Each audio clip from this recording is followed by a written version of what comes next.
Bismillahirrahmanirrahim. Assalamualaikum warahmatullahi wabarakatuh.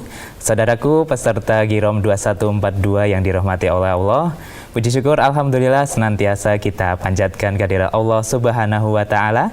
Atas limpahan rahmat dan nikmatnya kita bisa melanjutkan ibadah Ramadan ini dengan kondisi yang baik, sehat, dan mungkin tidak ada halangan suatu apapun. Dan di malam hari ini kita akan melanjutkan pelajaran Girom yang ke-10, yakni materi ke-10 terkait dengan syukur kepada Allah, dan nanti kita akan dibimbing langsung oleh Ustadz Sri Sadono.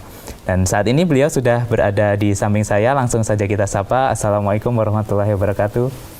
Waalaikumsalam warahmatullahi wabarakatuh. Kabar baik dan sehat ini, Ustadz? Alhamdulillah, khair baik insyaallah. Alhamdulillah. Ini di malam hari ini kita sudah memasuki Ramadan yang ke-13 ini ya Ustadz ya. Betul. Ya, ini semoga kita masih diberikan kesehatan selalu, utamanya untuk sebagai kita dalam menjalani ibadah ini dengan baik dan maksimal gitu ya Ustadz. Begitu. Ya. Baik, selanjutnya untuk saudaraku pemirsa kita akan dengarkan pelajaran terkait dengan syukur kepada Allah dari Ustadz Sri Sadono. Silakan Ustadz. Bismillahirrahmanirrahim. Alhamdulillahirabbil alamin. Wa bihi nasta'inu ala umuri dunya waddin. Wa sallallahu ala Muhammadin wa ala alihi wa ashabihi ajmain. Amma ba'du. Saudara-saudara sekalian, peserta Girom yang saya banggakan, juga pemirsa sekalian dimanapun Anda berada yang berbahagia, tidak lupa senantiasa mengingatkan untuk kita bersama bersyukur kepada Allah Subhanahu wa taala atas nikmat karunia-Nya yang telah dicurahkan kepada kita sekalian. Hingga kesempatan malam hari ini, saudaraku, kita bisa bersua dalam acara Girom, kegiatan Ramadan yang untuk tahun ini memang sebagaimana tahun yang lalu tidak dengan acara nafar bisa tatap muka, tetapi kita lewat online ini. Untuk itu mudah-mudahan ini merupakan satu usaha maksimal kita di dalam tholabul ilmi, yang mana tholabul ilmi ini memang satu kegiatan yang sangat dimuliakan oleh Allah Subhanahu wa taala maupun Rasul-Nya. Nah, sehingga orang-orang yang senantiasa duduk di majelis-majelis ilmu itu malaikat mendatangi dan ikut duduk serta mengibaskan sayapnya, sehingga orang yang duduk di dalam majelis-majelis ilmu itu akan diberi oleh Allah Subhanahu wa taala ketenangan, ketentraman dalam hidup ini. Maka oleh sebab itu, saudara-saudaraku semuanya, kegiatan ini merupakan satu kegiatan yang dimuliakan oleh Allah Subhanahu wa taala dalam rangka mengisi kegiatan Ramadan kita itu, sehingga Ramadan kita itu betul-betul bermakna.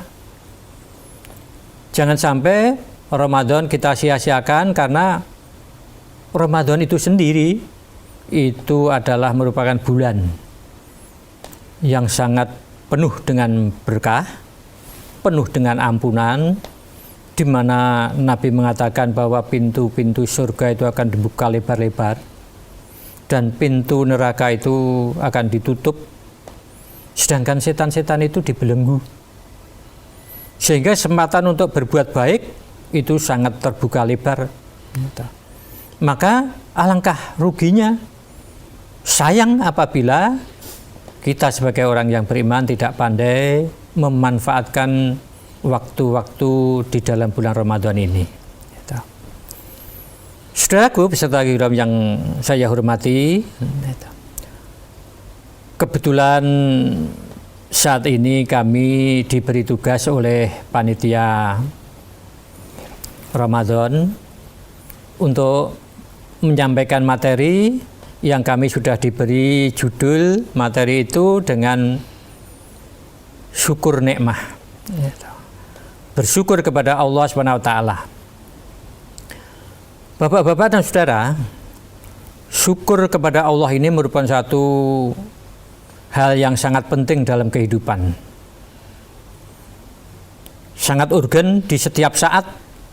Sampai-sampai kalau kita perhatikan, orang apabila akan menyampaikan pidatonya, ceramahnya, pasti mengingatkan, menganjurkan untuk bersyukur kepada Allah SWT.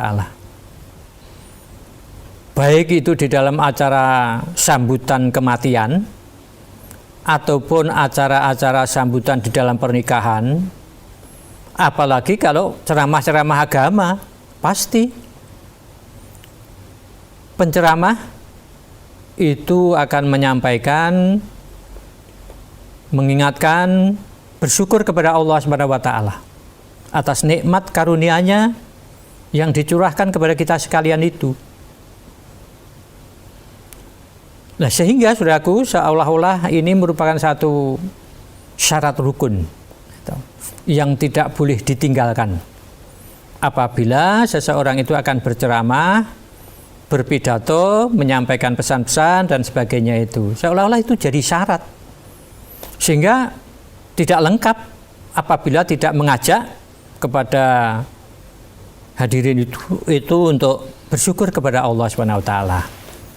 Nah, sehingga syukur kepada Allah SWT itu sangat penting artinya bagi kita, karena memang Allah SWT itu telah memberikan nikmat yang sangat banyak kepada kita semuanya itu.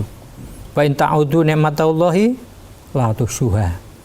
Apabila kamu itu akan menghitung nikmat Allah yang telah dicurahkan, diberikan kepada kita itu, kamu tidak akan sanggup untuk menghitungnya.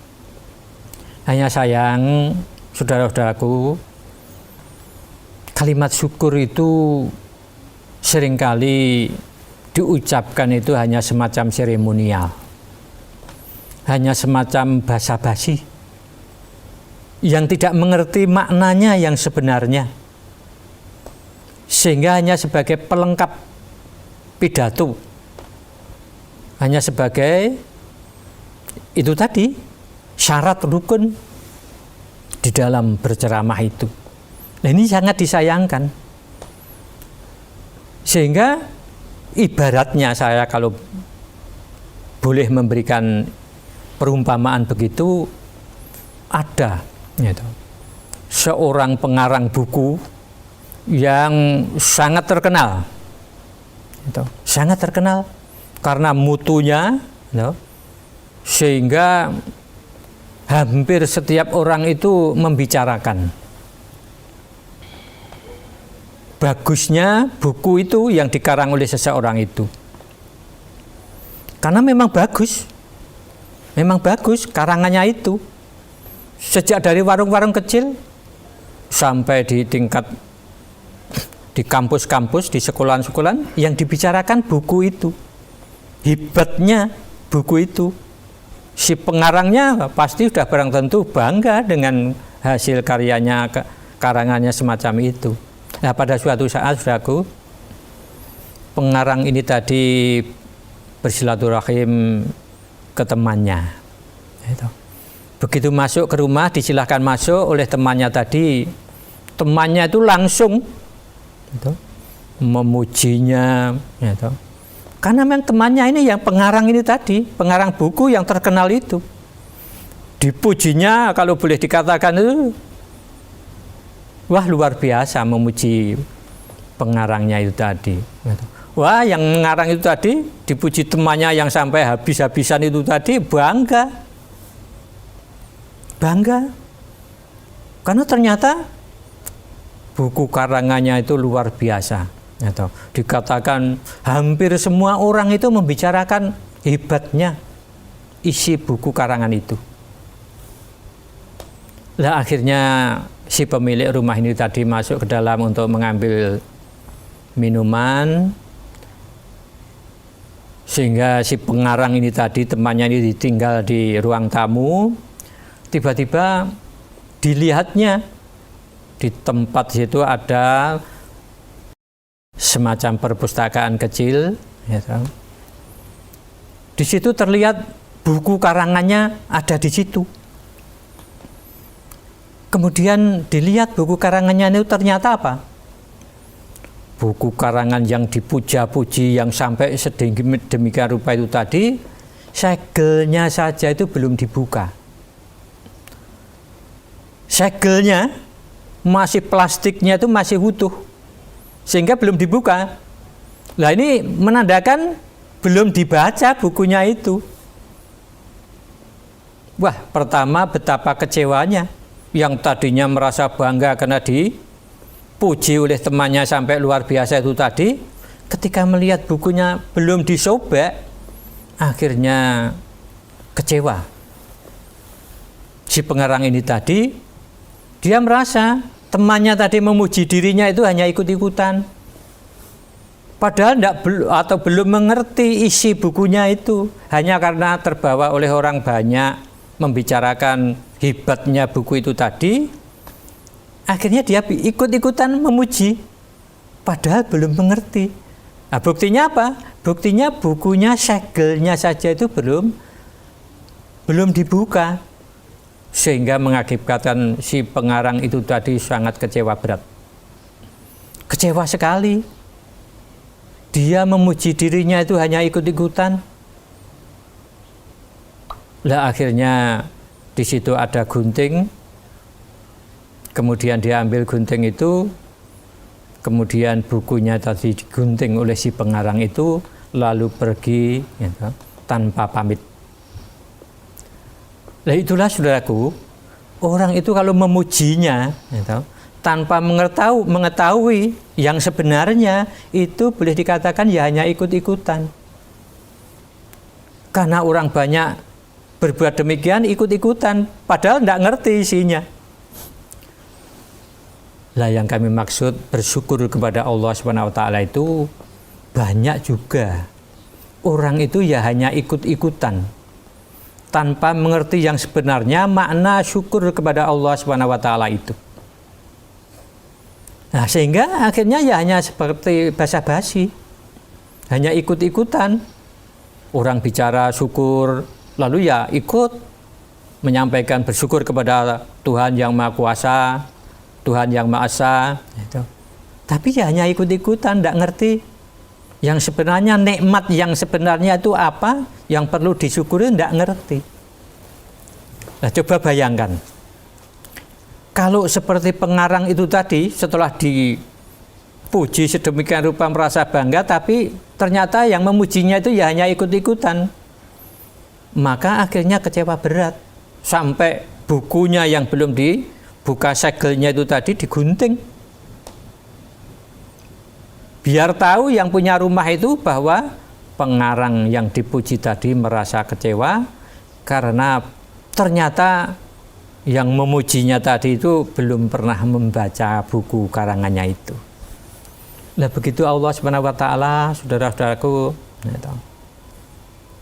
Allah Subhanahu wa taala itu apabila ada orang yang memujinya, bersyukur kepadanya, tapi hanya ikut-ikutan, hanya basa-basi, seolah-olah hanya pelengkap bibir, pemanis bibir, Allah pun juga tidak suka kepada orang yang demikian itu. Nah, maka saudara-saudaraku, malam hari ini kami diberi materi yaitu mengenalkan, mengertikan agar supaya kita mengerti makna syukur kepada Allah Subhanahu wa taala itu, sehingga syukur kita itu tidak hanya sekedar basa-basi itu tadi. Tidak hanya sekedar ikut-ikutan, tapi benar-benar mengerti, sehingga kita bersyukur kepada Allah itu pantulan dari jiwa kita yang mengerti itu tadi. Saudara-saudara sekalian, peserta Girom yang saya hormati, syukur kepada Allah itu kita harus mengerti apa yang kita syukuri itu. Kadang orang banyak memandang syukur kepada Allah itu apabila mendapatkan rezeki yang banyak.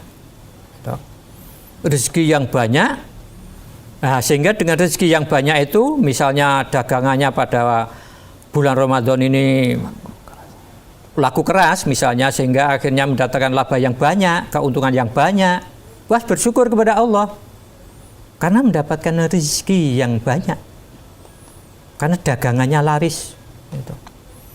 Padahal syukur kepada Allah, nikmat dari Allah tidak hanya itu, tidak hanya kalau mendapatkan rezeki dari Allah yang banyak, tidak hanya itu, tapi macamnya banyak sekali nikmat Allah yang diberikan kepada kita itu. Tadi saya katakan dalam ayat itu dalam surat Ibrahim 34 itu, apabila kita itu akan menghitung nikmat Allah itu, pasti kamu tidak akan dapat menghitungnya. Pasti gitu. Karena banyak sekali, baik yang lahir maupun yang batin.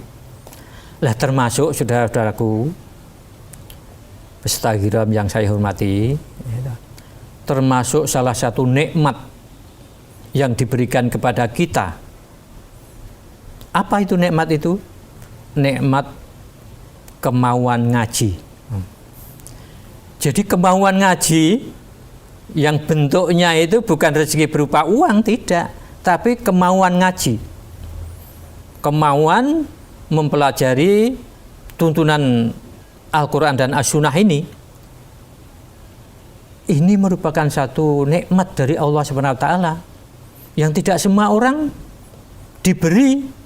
Kemauan ngaji itu tidak semua orang. Nah, termasuk kegiatan-kegiatan di Giram semacam ini pun pada malam hari ini kita bisa mengikutinya dengan sebaik-baiknya, itu pun juga merupakan nikmat dari Allah SWT. Sebab apa?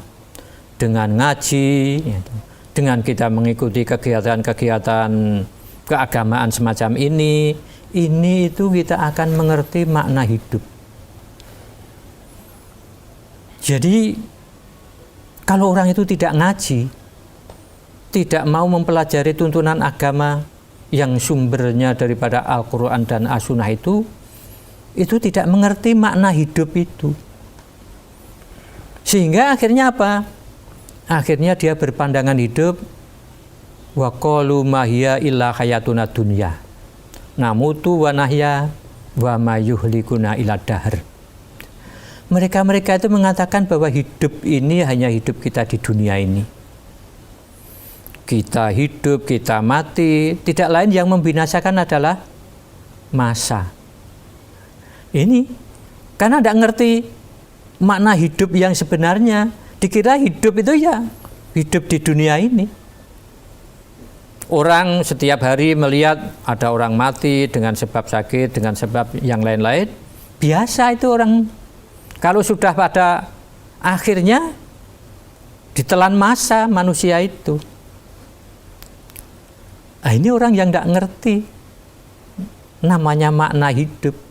Tapi dengan ngaji, saudaraku, itu tadi nikmat Allah yang telah diberikan kepada kita semuanya ini berupa kemauan untuk ngaji. Itu kita akan mengerti makna hidup. Kita itu dari mana? Yang tadinya kita tidak ada, yang tadinya tidak hidup di dunia ini, sekarang hidup di dunia ini. Lalu untuk apa kita hidup di dunia ini? Lalu setelah itu kita itu akan kemana? Setelah hidup di dunia ini. Lah, ini namanya makna hidup. Sehingga kalau orang itu mengerti makna hidup, nanti akhirnya hidup itu akan bermakna. Tapi kalau orang itu tidak mengerti makna hidup, hidup tidak bermakna. Nah, itulah saudaraku, maka salah satu di antara sekian nikmat yang banyak dari Allah SWT itu kemauan kita itu untuk mengerti tuntunan agama, untuk mengerti makna hidup kita itu. Oleh sebab itu, saudara-saudaraku peserta Giram yang saya hormati, Allah Subhanahu wa Ta'ala itu memberikan pengertian kepada kita di mana sekarang ini kita hidup di dunia ini. Sebagai orang yang mengerti makna hidup, kita pasti akan tahu untuk apa kita hidup di dunia ini. Untuk apa? Pasti tahu. Dari mana taunya? Dari ngaji itu tadi. Lah kemudian saudaraku, Allah memberitahu kepada kita di mana sekarang ini kita hidup bahwa kehidupan kita di dunia ini hakikatnya tidak untuk selamanya. Tetapi hidup kita di dunia ini, dunia yang indah ini, dunia yang indah, yang sangat menakjubkan, ini dikatakan oleh Allah SWT di dalam surat Al-Hadid ayat 20. Al-Hadid ayat 20, Allah telah berfirman, A'udzubillahi minasyaitonirrajim. I'lamu annamal hayatud dunya la'ibun wa lahwun wa zinatun wa tafakurum bainakum wa takusurum fil amwali wal aulad kama sali ghaisin a'jabal kufar nabatuhu summa yahiju fatarahu musfarra summa yakunu hutama wa fil akhirati adzabun syadid wa maghfiratum minallah wa ridwan wa mal hayatud dunya illa mata'ul ghurur. Surat Al-Hadid ayat 20. Di pangkal ayat Allah menerangkan bahwa kita sebagai orang muslim, orang yang beriman, orang ngaji itu supaya mengerti bahwa dunia yang sekarang kita tempati ini itu laibun walahun gitu. Ketahuilah bahwa sesungguhnya kehidupan dunia ini hanyalah permainan dan sesuatu yang melalaikan gitu. Ini hanya sebagai satu permainan saja, hanya sandiwara. Lah ini supaya dimengerti. Orang dalam permainan apabila sudah selesai, ya sudah. Tutup. Kalau istilah anak-anak itu kutep. Kutep. Wes kutep namanya. Kalau sudah habis permainan itu. Sendagoro juga demikian, tidak sesungguhnya. Lah kemudian apa isi dalam kehidupan yang dikatakan hanya permainan? Hanya sesuatu yang melalaikan. Bentuknya apa? Lah di sini dikatakan di dalam ayat itu tadi bahwa kehidupan dunia ini adalah wazinatun wa tafakurun bainakum. Indahnya dunia ini hakikatnya hanya seperti perhiasan. Satu perhiasan yang mana perhiasan kemudian orang lalu bermegah-megahan. Kemudian lebih daripada itu wa takasurun fil amwali wal auladi dan orang itu berbangga-banggaan tentang banyaknya harta juga banyaknya anak. Nah, isinya dunia itu semacam itu. Isinya itu dunia hanya untuk bermegah-megahan sehingga bangga megah kalau dirinya diliputi oleh harta yang banyak sehingga berjalan saja tidak pernah menundukkan kepalanya, dia selalu menengadah. Bangga karena apa? Kelebihan-kelebihan yang ada pada dirinya itu. Sehingga sebagai aksesoris, hanya sebagai perhiasan. Perhiasan memang orang memakai perhiasan itu tanpa anggun, elegan, gitu. Tampak hebat, gitu. Tapi ketahuilah itu hanya laibun walahmun, gitu. Hanya sesuatu yang melalaikan dan hanya bentuknya itu permainan, gitu. Tidak bisa diharapkan kelanggengannya, ketegaran yang bagaimanapun dalam kehidupan di dunia ini tidak kekal. Tidak kekal, ada batasnya. Nah, kemudian yang lebih daripada itu, dunia ini isinya, kalau orang itu tidak mengerti makna hidup, isinya itu hanya banyak-banyakan harta, juga banyak-banyakan anak. Sehingga kalau hartanya banyak, anaknya pun juga banyak. Wah, merasa hebat orang ini, merasa terhormat, merasa ya orang yang super dan sebagainya itu. Nah, sehingga akhirnya apa? Berlomba-lomba untuk mencari harta yang sebanyak-banyaknya. Maka ada sebuah cerita anekdot, cerita ya, kakak beradik yang satu kaya, banyak anaknya, adiknya itu tidak punya anak dan termasuk atau terbilang miskin. Dia bertandang kepada adiknya tadi, kakaknya yang kaya itu tadi, yang anaknya, wah ada yang jadi dokter di kota besar, ada yang jadi insinyur, ada yang jadi penguasa, pengusaha. Nah itu. Dia cerita kepada adiknya ketika omong-omong dengan adiknya itu, dengan bangganya ceritanya itu.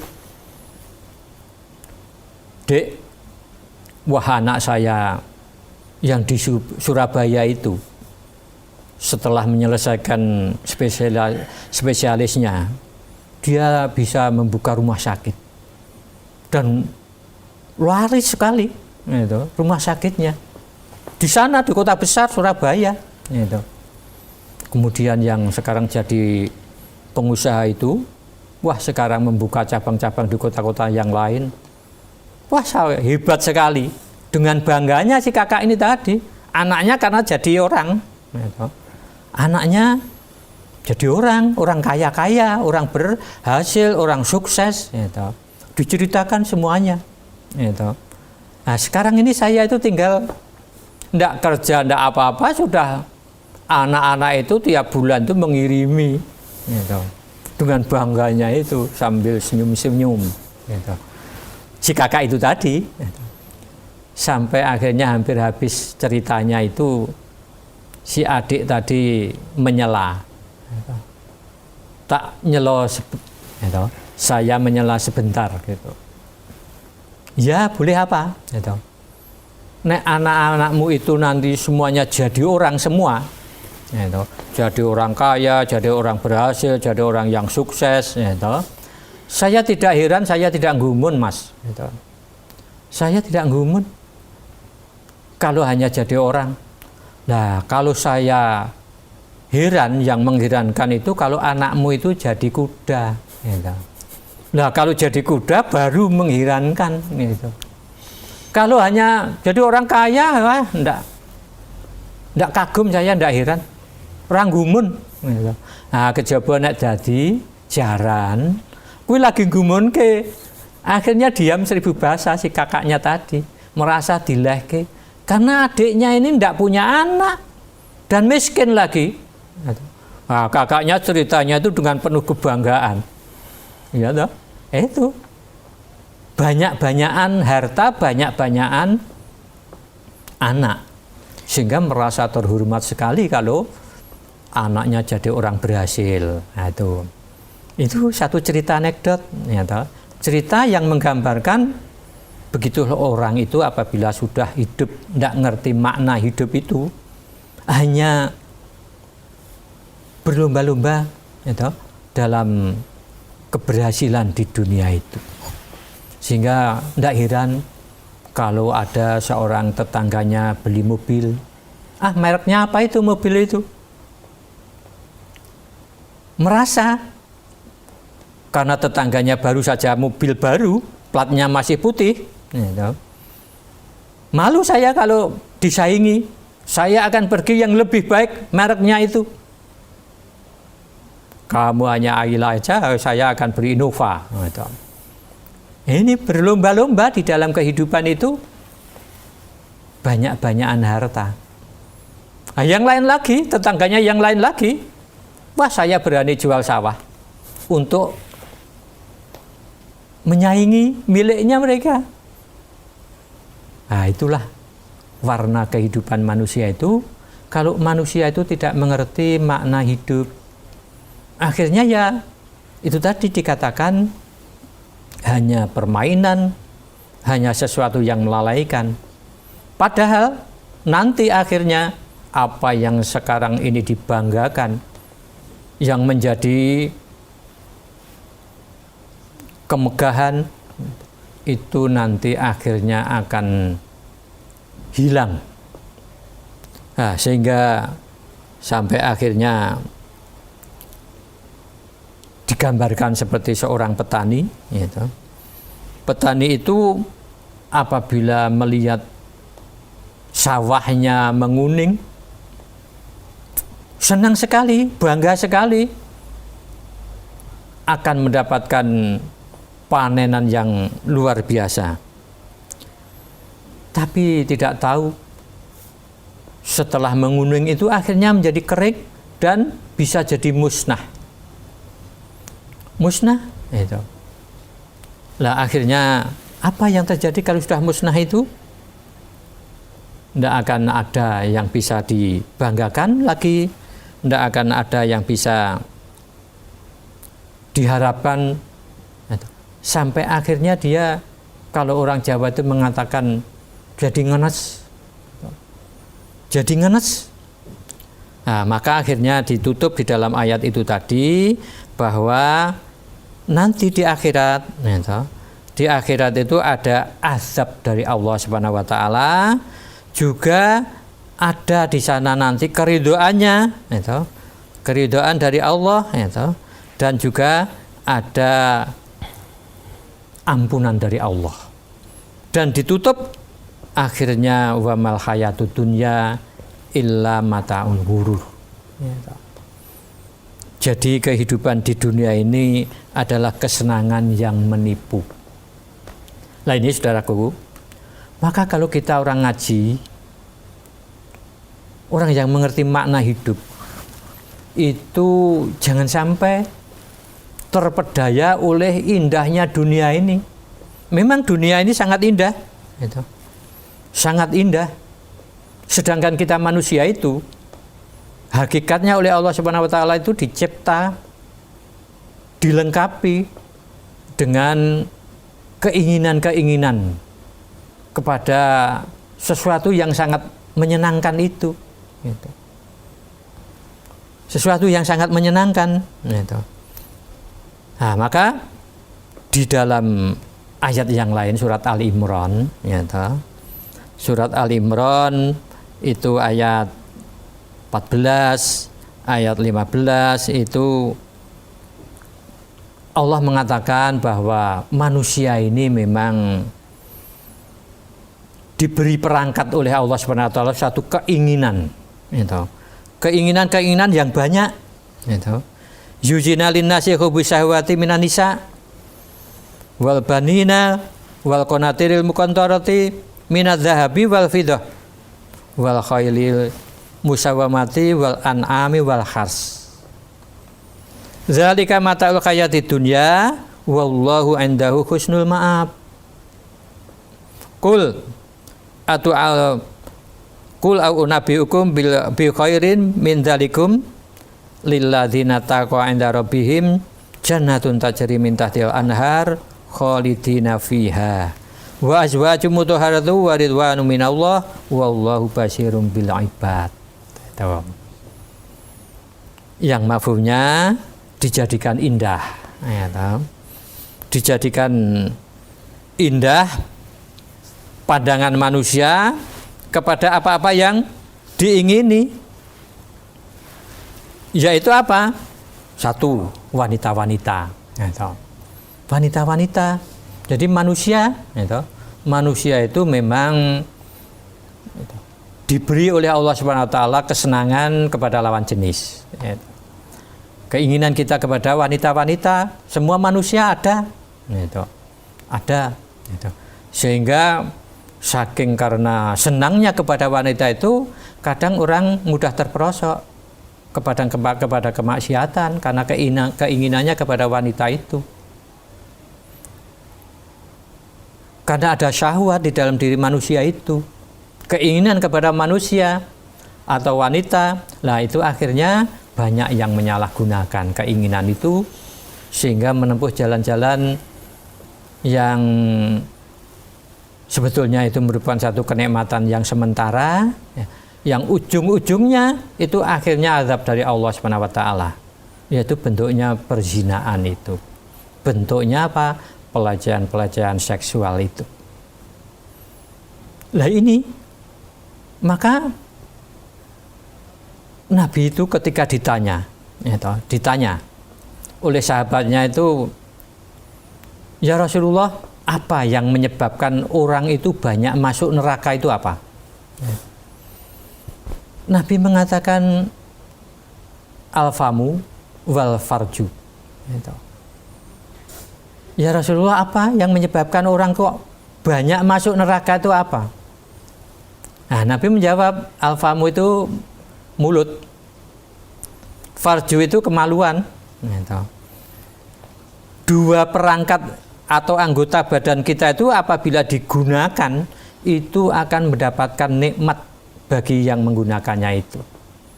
Mulut untuk makan, bisa merasakan nikmat dan lezatnya makanan. Bisa merasakan kalau makanan itu tidak enak. Nah, sehingga kalau digunakan bisa kita merasakan nikmat. Apalagi kalau farji. Kalau farji itu kalau digunakan suami istri kumpul itu akan mendapatkan rasa nikmat itu. Nah, tapi saudara-saudaraku, para peserta yang saya hormati, itu banyak orang karena memang kalau digunakan itu merasakan nikmat itu lalu disalahgunakan. Sehingga di dalam menyalurkan syahwatnya tidak pada tempatnya, tidak melalui pernikahan, sehingga ada orang mengatakan banyak anak-anak sekarang itu yang kecelakaan. Bukan kecelakaan lalu lintas, bukan tabrakan, bukan itu, tidak. Tapi dimaksud kecelakaan itu adalah gadis yang hamil belum nikah. Jadi itu namanya kecelakaan. Kenapa? Karena didorong oleh keinginan kepada lawan jenis itu tadi, sehingga akhirnya tidak bisa menahannya. Nah, terjadilah kecelakaan itu. Maka saudara-saudaraku, kalau kita mengerti makna hidup, di mana sekarang ini kita sedang menjalankan siam Ramadan selama 1 bulan. 1 bulan penuh Allah mewajibkan kepada kita agar supaya berpuasa di bulan Ramadan, terutama apa? Terutama dari famun dan farji ini tadi. Ini yang harus dikendalikan secara ketat. Mulut sejak dari fajar, artinya subuh, sampai maghrib harus dikendalikan. Tidak boleh makan. Walaupun lapar bagaimanapun, haus bagaimanapun juga. Di rumah juga ada makanan. Tidak boleh tangan meraihnya. Ini dijaga ketat. Kalau 11 bulan Allah sudah memberikan kebebasan. Boleh makan siang, pagi, malam. Boleh memakan 11 bulan. Tapi kalau bulan Ramadan hanya 1 bulan.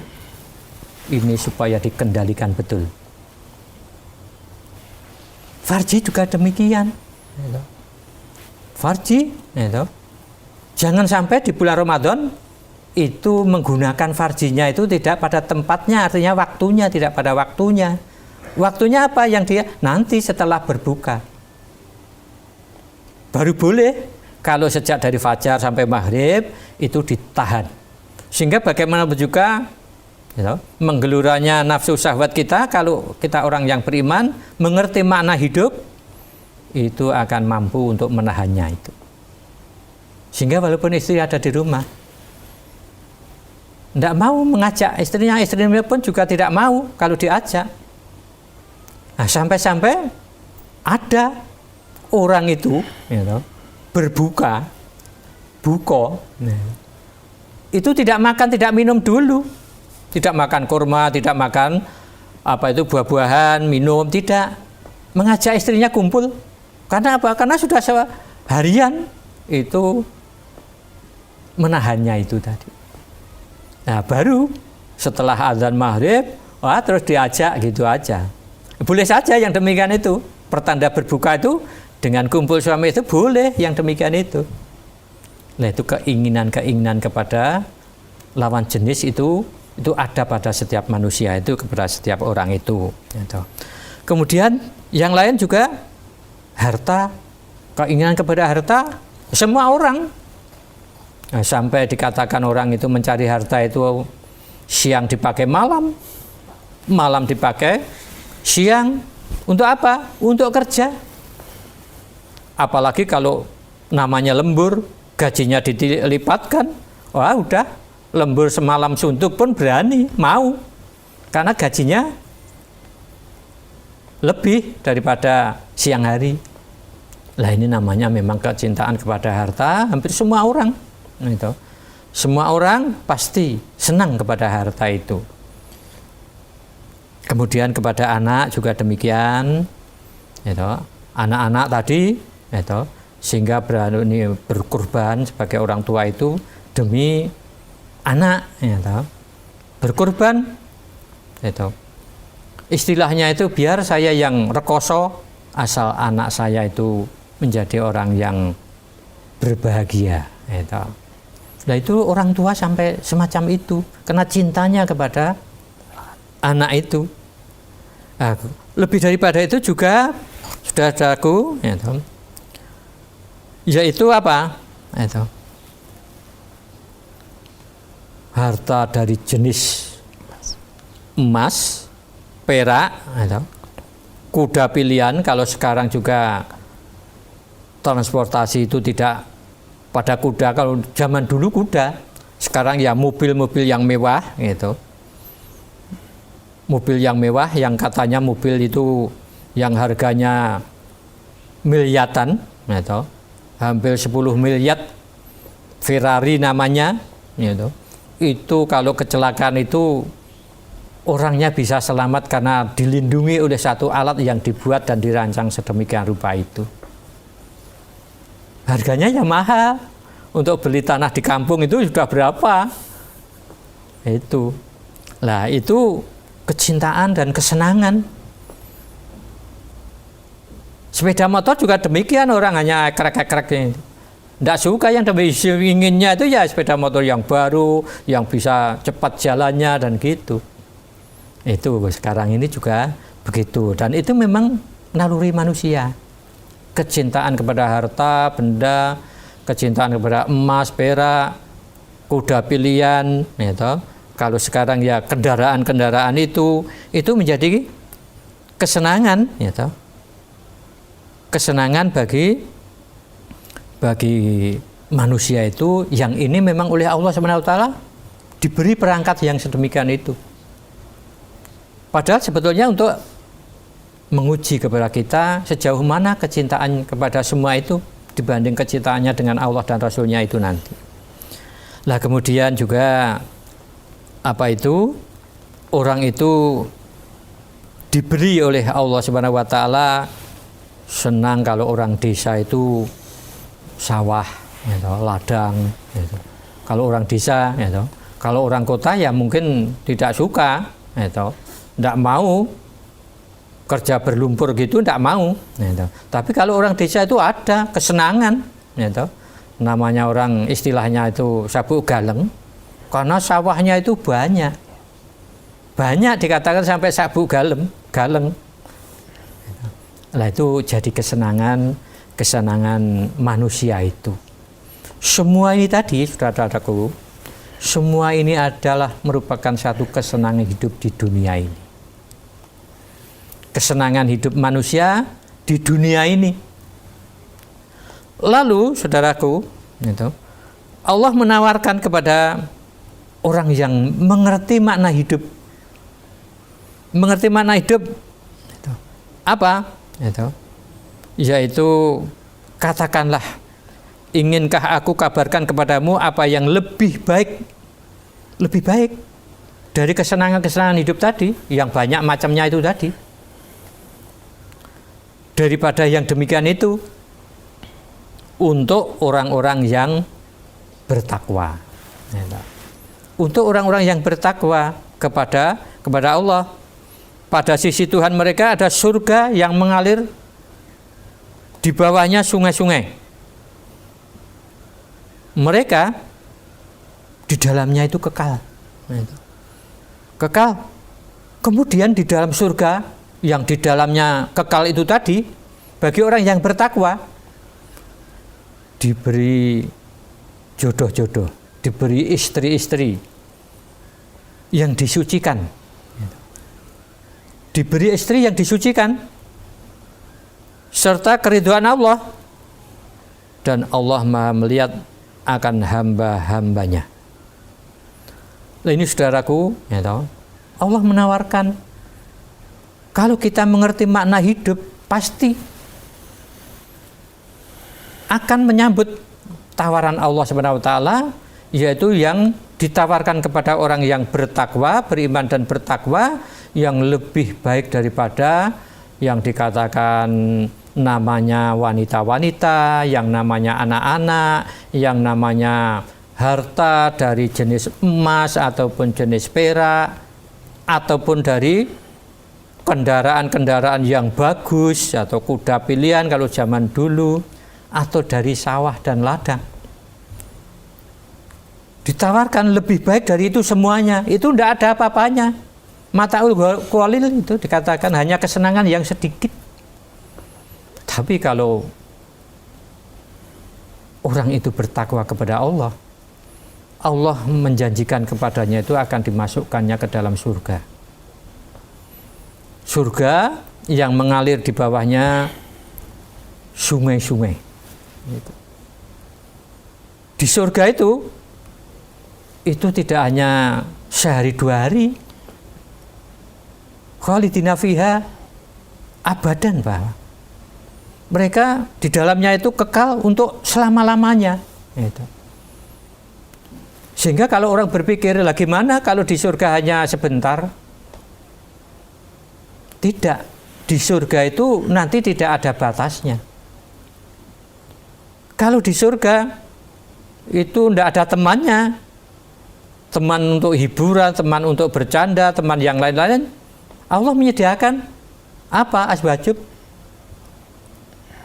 jodoh-jodoh. Kalau wanita biasanya marry, karena yang dijanjikan itu kok hanya bidadari-bidadari. Gitu. Karena kalau bidadari itu mestinya untuk kaum pria, untuk kaum lelaki. Lah saya ini sebagai wanita gimana? Nah, maka azwajum mutahharut itu jodoh-jodoh yang disucikan, itu artinya kalau wanita itu ya nanti akan mendapatkan jodoh. Pria juga demikian di surga itu. Sehingga surga itu satu tempat yang penuh dengan kesenangan-kesenangan itu. Dan tidak hanya 1-2 hari saja di surga itu, tapi untuk selamanya. Untuk selamanya. Nah itu untuk siapa? Untuk orang yang mengerti makna hidup, yang tidak terpedaya oleh indahnya dunia. Dunia tidak hanya untuk bermegah-megahan. Dunia tidak hanya untuk banyak-banyakan harta, anak. Dia ngerti kalau dunia yang indah ini laibun walahun, mata'ul hurur. Dunia ini. Ya, sehingga aktivitas hidupnya pasti lain. Dengan orang-orang yang hanya memandang dunia ini indah itu tadi, pasti lain. Karena apa? Karena itu tadi, orang yang mengerti makna hidup dengan orang yang tidak mengerti pasti lain. Aktivitasnya pasti lain. Nah ini yang perlu kita mengerti, sehingga dengan demikian Kalau kita mengerti makna hidup itu, nanti kita akan bersyukur kepada Allah. Dan syukur kita itu tidak hanya tiru-tiru, tidak hanya basa-basi, tidak hanya ikut-ikutan kepada orang lain, bersyukur kepada Allah dengan alhamdulillah gitu. Tidak hanya gitu, tapi memang betul-betul tahu gitu, nikmat Allah yang diberikan kepada kita itu. Sehingga alhamdulillah segala puji bagi Allah. Dan pujian kita kepada Allah itu karena kita tahu nikmat Allah yang dilimpahkan kepada kita itu. Tidak hanya ikut-ikutan, tidak hanya basa-basi, tidak, tapi betul-betul bersyukur kepada Allah Subhanahu wa taala. Lah kemudian saudara-saudaraku peserta Hiram yang saya hormati, Nabi kita Muhammad SAW pun juga mengkabarkan kepada kita, terkhusus kepada orang-orang yang tahu makna hidup, mengerti tentang makna hidup, itu dikatakan oleh Rasulullah SAW dalam hadis yang diriwayatkan oleh Muslim, yang terdapat di dalam juz 4 halaman 2088. An Abi Sa'idil Khudri anin Nabi sallallahu alaihi wasallam. Inna dunya khulwatun khudratun wa inna allaha mustahlifukum fiha. Fal yang duru kaifa ta'maluna. Fattakud dunya wattakun nisa. Fa inna awwala fitnatil bani Israila kanat fin nisa. Itu mafhumnya, artinya itu. Dari Abu Sa'id Al-Khudri dari Nabi Shallallahu Alaihi Wasallam, beliau bersabda, sesungguhnya dunia ini manis dan indah, dan sesungguhnya Allah menjadikan kalian untuk mengelolanya.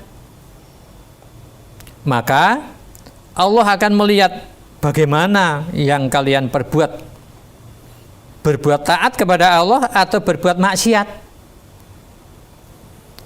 Maka hati-hatilah kalian terhadap dunia, dan hati-hatilah terhadap wanita.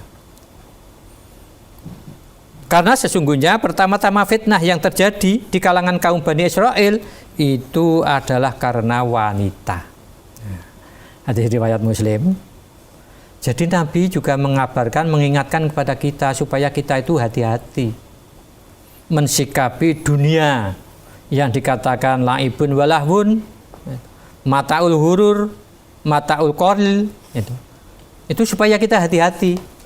Maka di dalam hadis ini tadi, ini Rasulullah mengatakan bahwa sesungguhnya dunia itu memang indah, dunia ini memang manis, lezat rasanya kalau kita menikmati dunia itu. Apalagi saudara-saudaraku, kalau kita sedang bepergian rekreasi, di mana tempat-tempat rekreasi itu indahnya bukan main, luar biasa. Di sana penuh dengan taman-taman yang indah. Tapi akhirnya banyak terjadi kemaksiatan di situ, di tempat-tempat yang indah itu. Karena memang di dalam hadis itu Rasulullah mengatakan, kalau orang-orang mukmin, orang-orang yang beriman, itu berpayah-payah untuk mencari rahmat Allah. Tapi kalau orang-orang fajir, orang-orang non-muslim atau bukan orang Islam, dia itu bersenang-senang dengan alam, dengan budak, dengan binatang, dan dengan tempat-tempat yang indah. Ini bagi orang yang non-muslim. Kalau orang-orang yang beriman, kesenangannya itu malah berpayah-payah di dalam sabilillah, berpayah-payah untuk mencari ridha Allah, mencari rahmat Allah. Sehingga semakin payah di dalam sabilillah untuk mencari rahmat Allah itu, semakin senang orang yang beriman itu. Tidak sambat, tidak keluh kesah, tidak. Justru dengan lebih besar, lebih berpayah-payah itu tadi, itu dia lebih suka, lebih senang. Gitu. Karena apa? Karena akan mendapatkan rahmat dari Allah. Kalau Allah ridho, rahmatnya dicurahkan kepadanya, surga. Surga menantikan. Maka kalau orang-orang dulu itu mendengar surga menanti itu, wah, semangatnya untuk mencari surga luar biasa para sahabat-sahabat itu, karena yakinnya itu. Sampai ada orang-orang yang dikatakan oleh dalam riwayat itu, orang baru jadi temanten baru. Temanten baru menikmati malam pertama. Tiba-tiba itu ada genderang perang. Nabi mengumumkan perang sabilillah. Lalu gimana? Temanten yang baru saja menikmati malam pertamanya ini tadi, dia lalu melompat meninggalkan istrinya, bergabung dengan laskar-laskar Islam, maju ke medan perang, sampai akhirnya dia terbunuh menjadi syahid di medan peperangan, padahal dia baru saja menjadi temanten baru. Karena apa? Surga. Yang diinginkan surga. Istrinya tinggal begitu saja, padahal dari baru temanten baru. Sampai Rasulullah itu mengatakan, manggil sahabat-sahabat, hai sahabatku itu, lihat temanmu itu sekarang sedang dimandikan oleh para bidadari-bidadari. Luar biasa. Kenapa? Karena tadi habis kumpul malam pertama dengan istrinya, belum sempat mandi janabat. Sekarang baru dimandikan para bidadari-bidadari itu. Nah itulah, saudaraku, gitu. Kalau orang-orang itu mendengar surga, itu hati itu sangat berharap, ingin sekali menempuh. Tapi itu tadi, surga itu hujibatin jannah bil makarih. Gitu. Jadi surga itu diliputi, dikelilingi oleh sesuatu yang tidak menyenangkan. Tapi kalau orang itu tahu betul, walaupun tidak menyenangkan, berpayah-payah, tapi ujung-ujungnya mendapatkan satu tempat yang penuh dengan kenikmatan itu. Sehingga walaupun berpayah-payah ditempuhnya dengan hati yang suka dan gembira.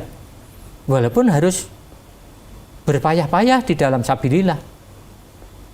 Nah itu orang yang mengerti namanya makna hidup. Dunia memang bagi orang yang mengerti makna hidup tidak memperdaya. Tidak mengkecoh dirinya, tidak, tapi mengerti. Dunia bisa dijadikan jembatan. Kalaulah misalnya Allah memberikan rezeki yang lebih daripada yang lain, tidak dihabiskan untuk foya-foya, untuk hal yang tidak bermanfaat, tidak.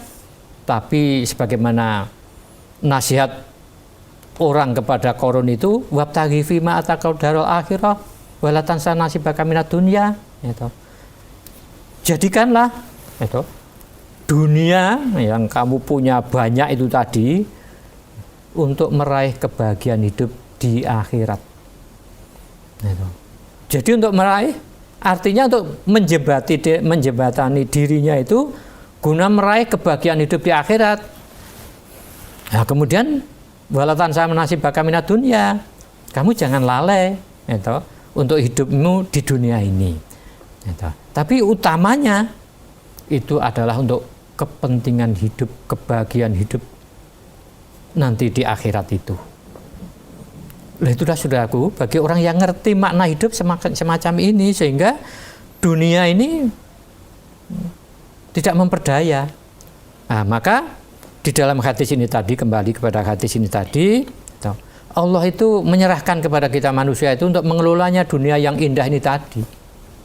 Gimana kamu di dalam mengelola itu? Apakah dunia itu kamu jadikan sarana untuk taat kepada Allah, taat kepada Rasul, atau justru kamu jadikan ajang dan sarana untuk maksiat. Lah ini, gitu. Tinggal kita bagaimana mengelola dunia ini. Gitu. Kalau orang itu tidak ngerti mana hidup, untuk apa toh hidup tidak ngerti. Ya, dunianya itu hanya untuk foya-foya. Sehingga saya punya teman itu, gitu, mengatakan banyaknya, maraknya pelacuran-pelacuran, terutama bagi orang yang punya duit, yang rentan kepada kemaksiatan farji itu tadi, itu sulit kalau diberantas itu. Mau dibubarkan bagaimanapun, misalnya ada tempat lokalisasi, dibubarkan, oh enggak bisa, itu hanya pindah tempat. Kata kawan saya itu tadi, bubarai bareng jagat itu. Artinya bisa bubar itu setelah kiamat. Setelah kiamat baru bubar, namanya kesenangan kepada wanita, pelacuran dan sebagainya itu habisnya itu nanti bersama dunia ini, kiamat. Karena memang kalau orang itu banyak hartanya, banyak kesempatan untuk memuaskan, untuk memuaskan, karena kantongnya tebal, memuaskan syahwat, memuaskan nafsu itu. Tapi bagi orang-orang yang ngerti makna hidup, tidak akan berani sampai sejauh itu, karena mengerti akibat daripada orang yang suka bermaksiat itu. Maka di sini, di dalam hadis ini tadi, itu Nabi juga mengingatkan dengan tandas agar supaya apa? Hati-hati terhadap dunia, jangan sampai kamu terkecoh oleh indahnya dunia. Dan yang kedua, supaya hati-hati itu terhadap wanita. Itu tadi, wanita itu memang penuh dengan rangsangan-rangsangan, sedangkan para kaum lelaki itu kalau tidak kuat imannya ya mudah terangsang, karena memang Allah memberikan satu perangkat hidup kita itu disertai dengan syahwat itu tadi. Ini sudah merupakan naluri biologis kita, ada rangsangan itu. Lah supaya hati-hati, malah diingatkan satu kejadian yang sudah terjadi di mana kaum Bani Israel itu, fitnah yang pertama-tama itu dimulai dari wanita, gitu. Dari wanita kaum Bani Israel itu. Nah, sehingga kita sebagai umat Islam jangan sampai seperti kaum Bani Israel itu, mudah untuk mempermainkan wanita, gitu. Mudah untuk bersenang-senang dengan wanita, gitu. Itu kaum Bani Israel, gitu. Maka Nabi kita Muhammad SAW itu mewanti-wanti istilahnya, gitu. Berpesan, gitu, kepada kita agar supaya kita itu jangan mengikuti orang-orang yang sebelum kita itu. Latat ba'una sunana mangkobelakum sibron bi sibrin wa zira'an bi zira'in lau dakhalu juhra dabbin tabi'tumuhum. Qala al-yahudu wa nasara qala faman. Kamu umat Islam akan mengikuti jejak langkah orang-orang sebelummu, sejengkal demi sejengkal, sehasta demi sehasta, gitu. Sampai walaupun mereka masuk ke lubang biaya, Pak, kamu akan mengikutinya juga. Sahabat bertanya, ya Rasulullah, apakah mereka itu orang Yahudi dan Nasrani? Nabi mengatakan faman. Siapa lagi kalau tidak Yahudi Nasrani? Artinya kalau kamu itu tidak hati-hati menjaga diri, iman dan takwamu itu tidak istiqomah, bisa jadi kamu itu akan mengikuti jejak langkah orang-orang Nasoro, orang-orang Yahudi Nasrani. Di kalangan mereka itu terjadi, ada seorang anak sampai mengumpuli ibu kandungnya. Karena sudah luar biasa semacam itu, ada seorang anak sampai mengumpuli ibunya sendiri karena dorongan seksual itu. Nah, maka umat Islam hati-hati terhadap wanita itu. Karena memang wanita itu penuh rangsangan. Maka dikatakan seluruh wanita apa yang ada pada wanita itu aurat. Aurat. Mukanya itu muka setan, belakangnya pun juga muka setan. Artinya itu apa? Dari muka wanita itu juga sangat merangsang, dari belakang pun wanita itu suka merangsang. Itu namanya wanita. Kalau tidak kuat imannya, tidak ngerti makna hidup, wah, ngelihat ada baju merah gitu terus dikejar. Itu kalau tidak ngerti makna hidup. Tapi kalau makna hidup ngerti, Allah sudah memberikan tindakan preventif, yaitu untuk apa? Menundukkan kepala. Menundukkan kepala. Nah, ini tindakan pencegahan supaya jangan sampai terlalu jauh gitu. Nah, itu sebagai orang yang beriman itu begitu. Nah, maka saudara-saudaraku, para peserta hiram, wanita itu memang sumber fitnah. Kita diingatkan jangan seperti kaum Bani Israel.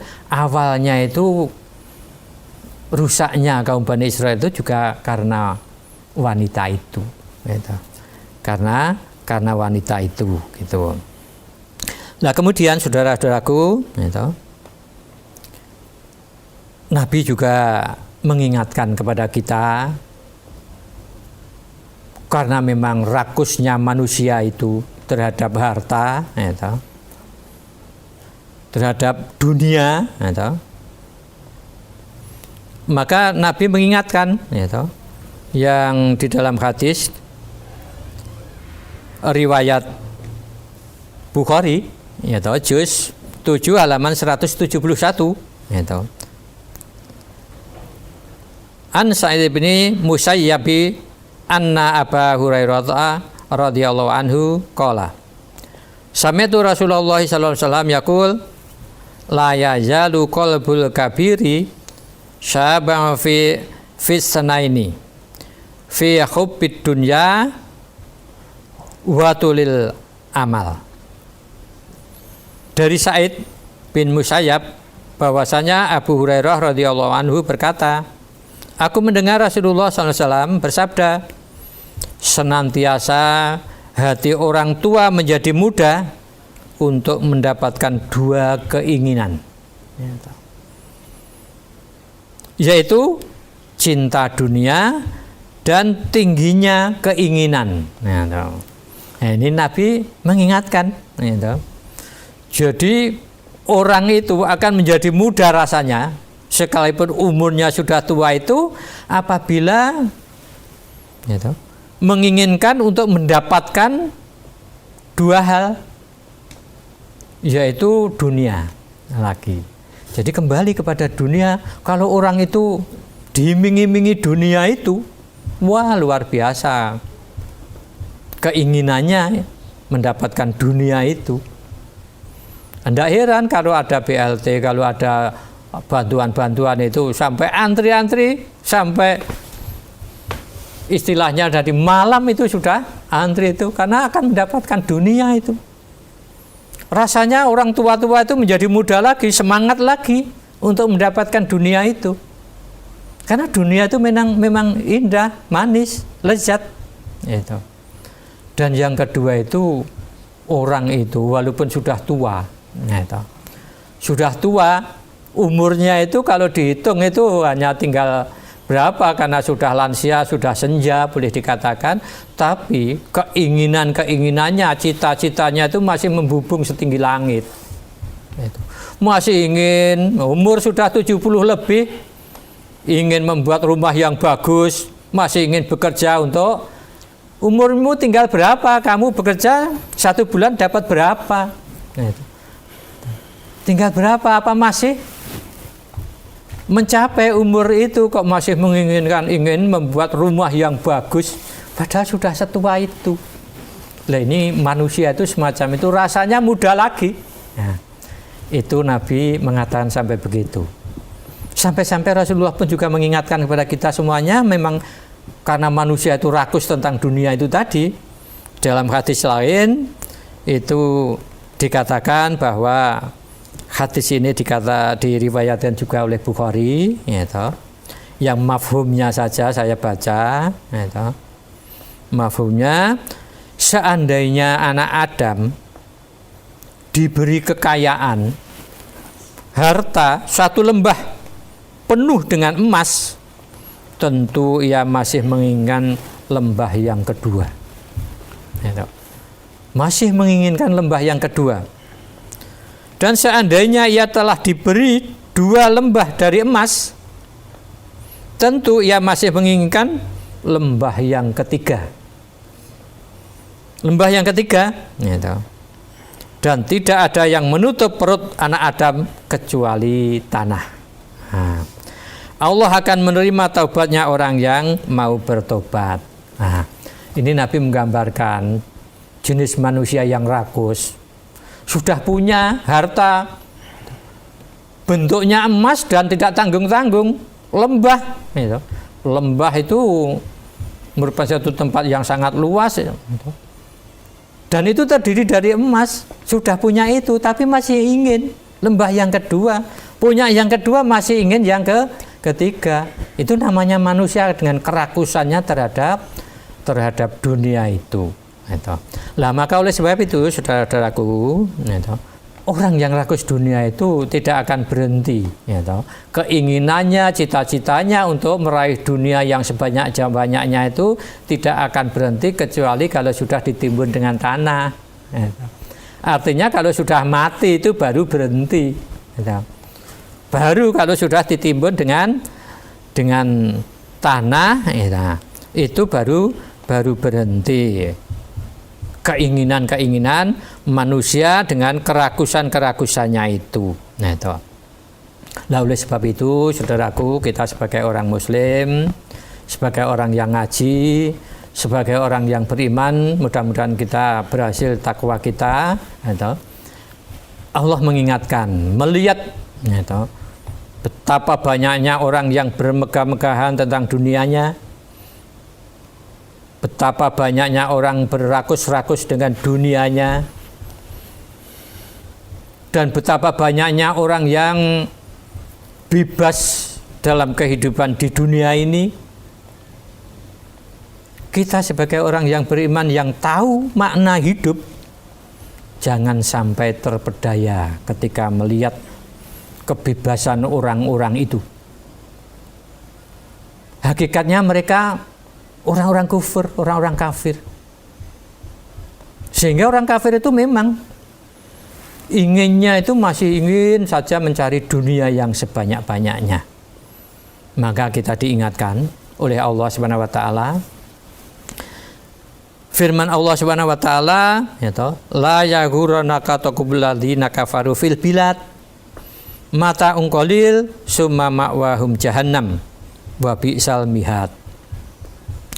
Lakinil ladzina taqaw rabbahum lahum jannatun tajri min tahtihal anharu khalidina fiha nuzulan min indillah wa ma indallahi khairul lil abrar. Jangan sekali-kali kamu terpedaya oleh kebebasan orang-orang kafir bergerak di dalam negeri. Ini pertama, Allah mengingatkan kepada kita agar supaya kita itu jangan terpedaya oleh orang-orang kafir, di mana orang-orang kafir itu bebas bergerak, bebas memanfaatkan kekayaannya dan sebagainya. Itu bebas karena memang orang kafir itu tidak tahu namanya hukum halal, hukum haram. Itu tidak tahu jalan yang hak, jalan yang batil, itu ya tidak tahu. Namanya orang kafir. Ya akhirnya bebas. Dia tidak tahu, tidak pernah. Dia lalu kok melaksanakan syariat agama itu tidak pernah. Pagi-pagi orang yang beriman berjalan menuju ke masjid subuhan, dia masih terus malah selimutnya dipasang lagi. Itu orang kafir.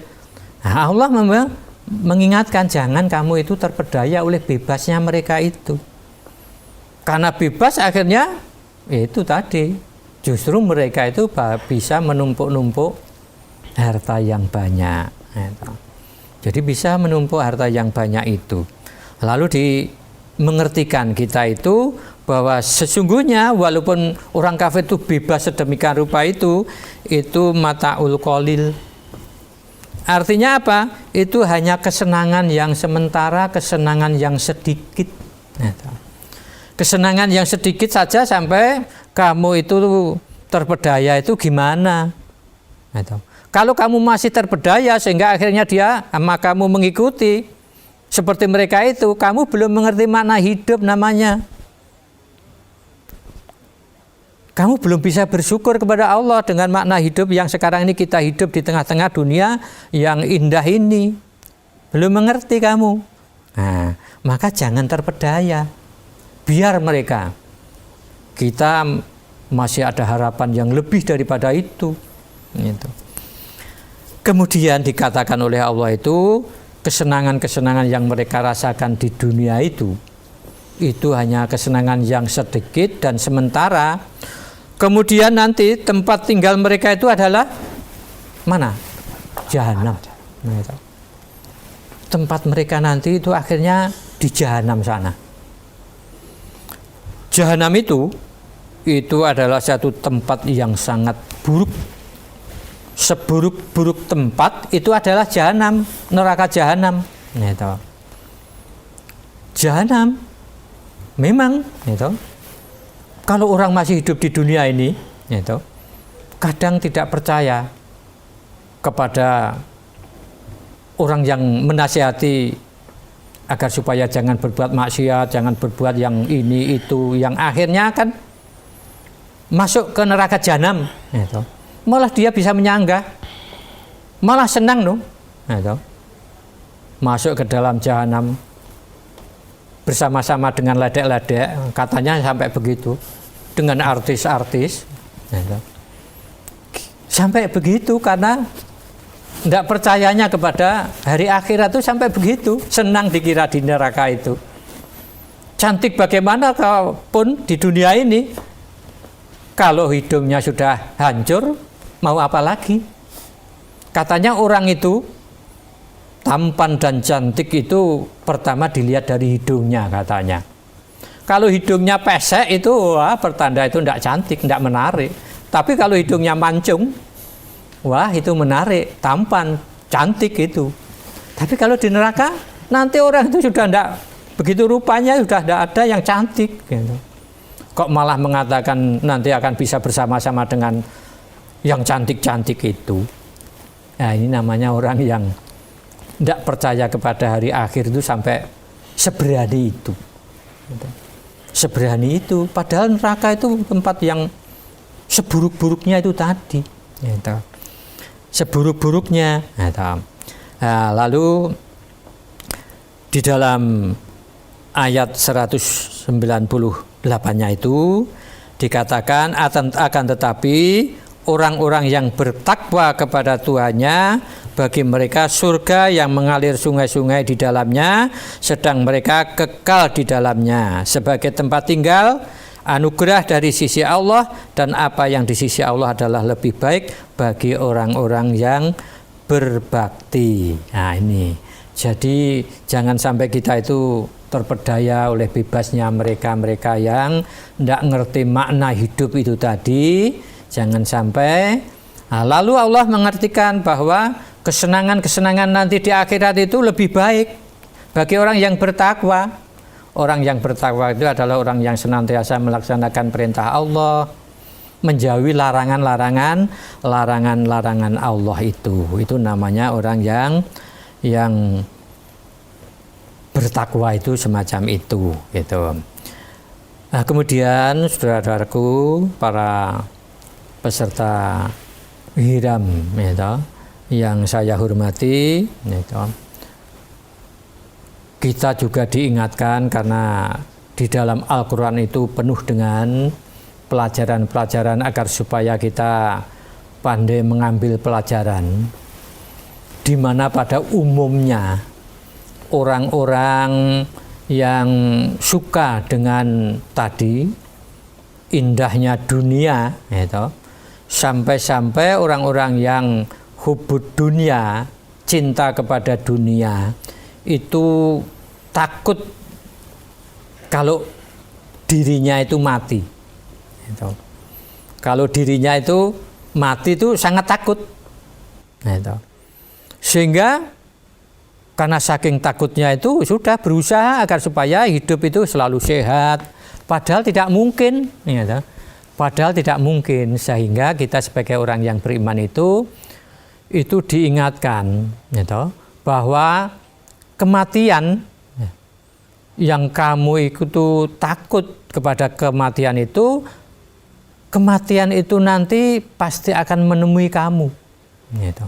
Menemui kamu semua manusia itu, baik yang beriman maupun yang tidak beriman, semua itu akan ditemui oleh kematian itu. Mati pasti menjemput kita dengan sebab sakit atau dengan sebab-sebab yang lainnya, itu pasti akan menemui kita. Kita tidak bisa mengelak. Walaupun kita misalnya berada di dalam benteng yang sangat kuat, ya toh. Sangat kuat. Tapi malaikat itu tidak dapat dihalangi dengan benteng yang sangat kuat. Israel itu bisa menembus benteng yang sangat kuat untuk mencabut orang yang ada di dalam benteng itu, bisa. Jangan dikira tidak bisa.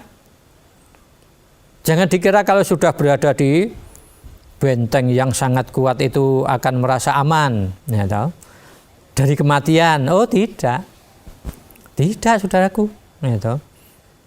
Malaikat Israel itu yang tugasnya itu adalah mencabut nyawa, mencabut nyawa itu bisa menembus benteng itu. Nah, kematian itu pasti menjemput kepada kita, Ibu. Nah, oleh sebab itu ini termasuk yang perlu kita syukuri dengan mengerti makna hidup itu. Akhirnya kita toh nanti juga akan mati seperti orang lain mati. Tapi kita mengharap kematian kita itu tidak seperti kematian orang-orang yang fajir itu tadi. Kita mengharap bahwa mati kita itu termasuk orang yang mendapatkan husnul khotimah. Nah, kita mengharap begitu, penghabisan yang baik. Gitu. Karena apa? Karena itu tadi, karena kita mengerti makna hidup pada kehidupan kita, aktivitas hidup kita itu mengarah kepada kebahagiaan hidup di akhirat itu. Sehingga kita mengharap mati kita itu mati yang berbeda. Sebab apa? Allah itu mengabarkan. Allah itu akan memperlakukan beda antara orang yang percaya kepada hari akhir dengan orang yang bertakwa kepada Allah, yang beriman dan beramal soleh, itu akan melakukan atau memberlakukan beda. Perlakuan beda dari Allah ini dimulai sejak manusia itu mengalami sakaratul maut. Gitu. Jadi manusia nanti menjelang akhir hayatnya itu akan mengalami sakaratul maut. Ya. Nah, kalau orang-orang kafir, orang-orang yang tidak percaya pada hari akhirat itu, pada saat sakaratul maut saja, malaikat Israel itu di dalam mencabut nyawanya itu dipukul mukanya, dipukul punggungnya, kemudian dipaksa ruhnya itu untuk keluar dari jasadnya itu. Itu baru sakaratul maut. Kalau orang yang beriman beramal soleh, orang bertakwa, dipersilahkan untuk keluar, disambut dengan malaikat Israel, dibawa naik ke atas, sehingga sangat berbeda. Belum nanti di azab kubur, belum lagi nanti di akhirat sana. Lah oleh sebab itu, saudara-saudaraku peserta Giram yang saya hormati, pada malam hari ini, materi di mana dengan materi syukur nikmah, syukur kepada kenikmatan Allah SWT itu supaya kita mengerti betul, sehingga kita bersyukur itu tidak hanya ikut-ikutan, tidak hanya orang banyak bersyukur kalau kita ikut, tidak, tapi betul-betul mengerti ya toh, apa yang kita syukuri itu. Nah, diantaranya kita syukuri itu tadi mengerti makna hidup melalui kita ngaji, berkemauan ngaji, itu merupakan nikmat Allah yang sangat besar, termasuk nikmat immaterial. Ya toh, immaterial. Nah, begitulah saudara-saudaraku, ya toh, apa yang dapat kami sampaikan dalam materi malam hari ini. Ya toh. Mudah-mudahan kita pandai mengambil pelajaran sehingga akhirnya itu, apabila kita pandai bersyukur kepada Allah, janji Allah itu Allah akan menambah nikmat-nikmat yang sudah diberikan kepada kita itu. Mudah-mudahan kita termasuk orang yang pandai bersyukur kepada Allah, jauh daripada kufur nikmat itu. Kurang lebihnya saudara-saudaraku, para peserta Hiram yang saya hormati, saya mohon maaf. Saya rasa cukup sekian.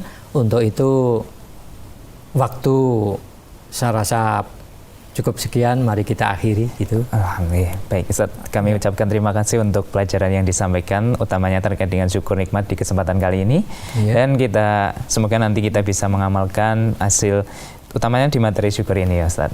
Begitu. Ya, baik. Ya. Kami ucapkan terima kasih kembali Ustaz. Assalamualaikum warahmatullahi wabarakatuh. Ya, baik. Saudaraku peserta Girom 2142, demikian tadi telah kita ikuti untuk pemaparan materi yang ke-10 yang terkait dengan syukur nikmat. Semoga kita bisa mengambil pelajaran dari yang sudah disampaikan oleh Ustaz Sri Sadono. Dan kita akhirnya pamit undur. Alhamdulillahirabbil alamin. Subhanakallahumma wa bihamdika asyhadu alla ilaha illa anta astaghfiruka wa atubu ilaik. Wassalamualaikum warahmatullahi wabarakatuh.